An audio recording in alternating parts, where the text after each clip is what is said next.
وَلِلَّهِ الْمَشْرِقُ وَالْمَغْرِبُ فَأَيْنَمَا تُوَلُّوا فَثَمَّ وَجْهُ اللَّهِ إِنَّ اللَّهَ وَاسِعٌ عَلِيمٌ۔ حضرت امام مالک رحمۃ اللہ علیہ نے ہمیں خبر دی کہ ہم سے روایت کیا عبداللہ بن دینار نے کہ حضرت عبداللہ بن عمر رضی اللہ تعالیٰ عنہ نے کہا کہ لوگ صبح کی نماز مسجد قباء میں پڑھ رہے تھے کہ اس اثناء میں ایک آدمی نے آ کر اطلاع دی کہ آج رات رسول کریم صلی اللہ علیہ وآلہ وسلم پر قرآن مجید کی وحی اتری ہے، اس میں قبلہ کی طرف رخ کرنے کا حکم دیا گیا ہے۔ بس لوگ قبلہ کی طرف متوجہ ہو گئے، حالانکہ ان کا منہ شام کی طرف تھا۔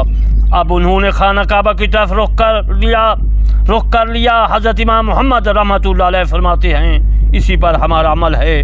جو آدمی غلطی سے 1-2 رکعت غیر قبلہ کی طرف پڑھ لے پھر اسے اطلاع دی جائے کہ وہ غیر قبلہ کی سمت نماز پڑھ رہا ہے تو صحیح قبلہ کی طرف رخ کر کے باقی نماز پوری کر لے، اس کی وہ 2 رکعتیں شمار ہوں گی جو پہلے پڑھ چکا ہے۔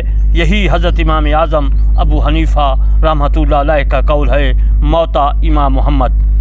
وَلِلَّهِ الْمَشْرِقُ وَالْمَغْرِبُ، اس سے زمین کی 2 طرفیں مراد ہیں، یعنی مشرق اور مغرب۔ تمام زمین اللہ تعالیٰ کی ملک ہے۔ اے کافر، کعبہ یا مسجد اقصیٰ سے نماز پڑھنے سے روکو گے تو ہم مسلمان کسی دوسرے مقام پر نماز پڑھ لیں گے، کیونکہ ہمارے لیے اللہ تعالیٰ نے روئے زمین مسجد بنا دی ہے۔ حضرت ابی سعید خدری رضی اللہ تعالیٰ عنہ سے مروی ہے کہ رسول اللہ صلی اللہ علیہ وآلہ وسلم نے فرمایا تمام زمین مسجد ہے مگر قبرستان اور حمام، یعنی قبرستان میں نماز نہیں پڑھنی اور حمام میں بھی نماز نہیں پڑھی جا سکتی۔ اس میں یہ ترمذی شریف میں حدیث موجود ہے، اور جو ہے حمام میں قرآن مجید فرقان حمید کی آیات مبارکہ بھی نہیں لگانی چاہیے، نہیں تحریر کرنی چاہیے، نہیں لکھنی چاہیے، یا قرآن مجید فرقان حمید جو ہے پرنٹنگ کر کے جو ہے لکھائی کر کے کسی کاغذ پر، پلیٹ پر یا کسی تختی پر لٹکانا یہ بھی ممنوع ہے۔ میں نے دیکھا کہ حماموں میں اللہ تعالیٰ کا جو ہے اسم مبارک قرآن مجید فرقان حمید کی آیات مبارکہ نصب ہوتی ہیں۔ میرے دوستو، ایسا جو ہے نہیں کرنا چاہیے، گناہ ہوتا ہے۔ یہ جا صاف ستھری نہیں ہوتی، جگہ صاف ستھری سے مراد پاکیزہ نہیں ہوتی، جہاں میرے مصطفیٰ صلی اللہ علیہ وسلم نے حمام میں قرآن مجید فرقان حمید کو جو ہے اویزہ کرنا، لکھنا، تحریر کرنا منع فرمایا ہے۔ اور اس کے بعد فَأَيْنَمَا تُوَلُّوا فَثَمَّ وَجْهُ اللَّهِ، حدیث مبارک میں ہے کہ تم اپنی جو ہے رسی زمین تک جو ہے پھینکو تو اللہ تعالیٰ کی ذات وہاں بھی موجود ہوگی۔ اللہ تعالیٰ کا علم کائنات کے ذرہ ذرہ پر محیط ہے۔ القاصد الحسنہ میں یہ مسئلہ موجود ہے جو میں نے عرض کیا کہ رسی جو ہے زمین تک پھینکو اور جہاں بھی دیکھو گے اللہ تعالیٰ کی ذات مبارکہ ہوگی۔ ان اللہ واسع علیم، انا بشک صدر مقام میں آتا ہے، اگر اس سے پہلے کوئی جملہ ہو تو پھر انا ہوتا ہے۔ انا ہو یا انا ہو، یہ دونوں لفظ میرے دوستو بلا شبہ بلا شک، یعنی شک و شبہ سے دور، اس میں کوئی غلطی نہیں، یہ کلام سچا ہے، مانا کرتے ہیں۔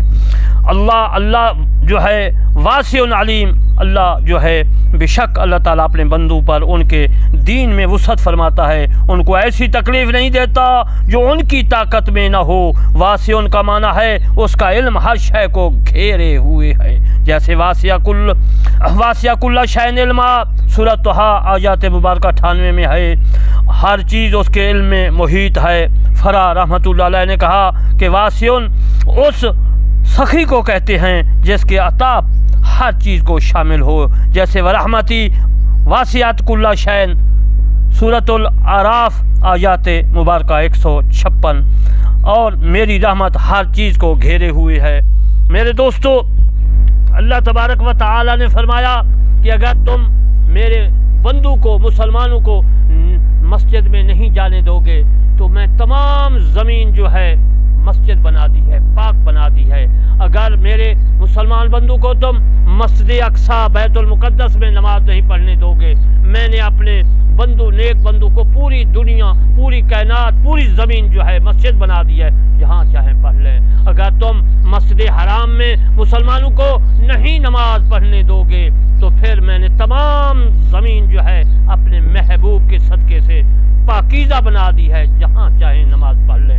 میرے دوستو، کچھ گزشتہ آیات مبارکہ میں اللہ نے فرمایا کہ مما منع مساجد اللہ، جو مسجد اللہ تعالیٰ کی مسجد منع کرتے ہیں، نہیں جانے دیتے، اللہ نے فرمایا میں نے زمین کو جو ہے، تمام زمین کو مسجد بنا دیا ہے، جہاں چاہیں نماز پڑھ لیں۔ تو میرے دوستو، جو زمین تمام پاکیزہ بنائی گئی ہے، پہلے اس میں یہ تھا کہ جہاں عبادت خانے تھے حضرت عیسیٰ علیہ السلام کے زمانے میں، یا حضرت موسیٰ علیہ السلام کے، یا گزشتہ جو ہے انبیاء کرام گزرے ہیں، اس زمانہ میں صرف جو مسجد بناتا تھا، عبادت خانہ بناتا تھا اللہ تعالیٰ کی عبادت کرنے کے لیے، وہیں نماز ہوتی تھی، اس کے علاوہ نماز نہیں آدمی پڑھ سکتا تھا۔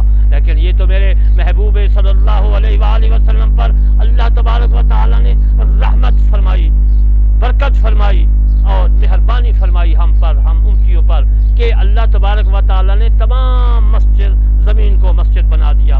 تو میرے دوستو، مسجد میں نماز پڑھنی چاہیے۔